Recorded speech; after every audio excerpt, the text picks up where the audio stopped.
Good morning, Berean. Today is May 6th, 2024. We are on White Belt schedule, and this is Berean Daily.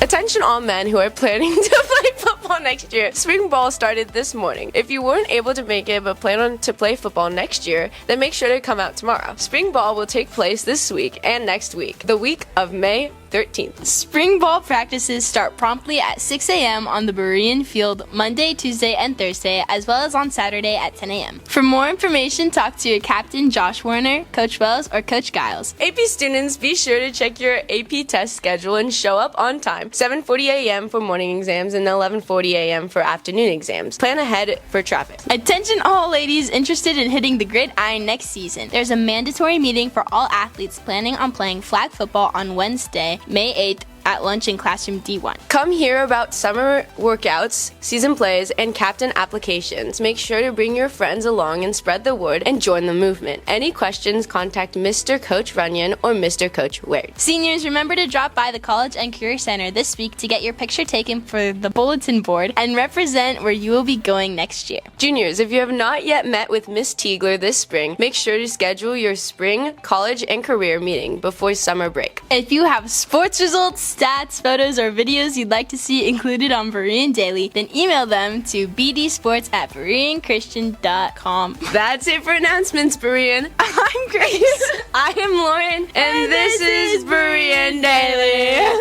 All right, good morning, Berean. Welcome to another Principles Devotion for the week. Folks, I know that we are getting close to the end of the school year, and my prayer for you is that you would finish strong, that you would take everything you've learned this year and finish well and do the best that you can do. The word of the Lord for us this morning comes to us from the book of John, chapter 1, verse 14. It's one of the most famous verses about Jesus Christ, a verse that undoubtedly you have heard before, and it reads like this: "And the Word became flesh and dwelt among us, and we have seen his glory, glory of the only Son from the Father, full of grace and truth." Now, when you read this verse in Greek, this verse about Jesus Christ and who he was and how he became a man, became one of us. If you read it in Greek, it says he was 100% grace and 100% truth. And you're like, that's 200%. I know. It's meant to blow your mind about this person named Jesus Christ. And so the question that I have for you this morning is word order important? Is it important that the word grace comes before the word truth? And I'm going to argue that the Bible argues that grace always comes before truth, that God's free gift of salvation always comes before God telling us how to live. Like, did you know that that's how that works in the Bible? For instance, when we think of the Israelites in Egypt, God delivered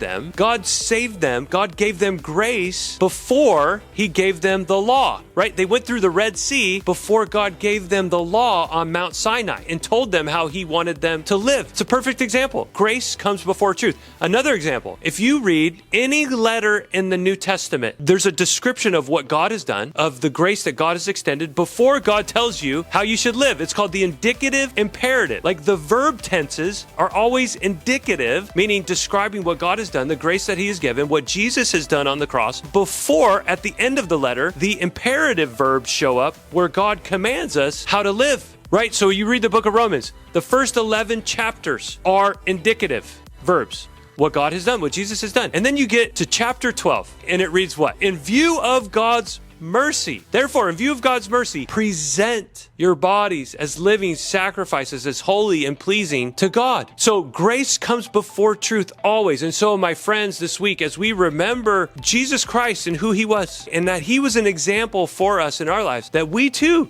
should always extend grace to people as the first thing we always do. Extend grace before we talk about truth, before we tell people what God has said about how they should live. So I pray that you could do that this week. And my friends, my heart and my prayers go out to you as you are finishing strong this great school year.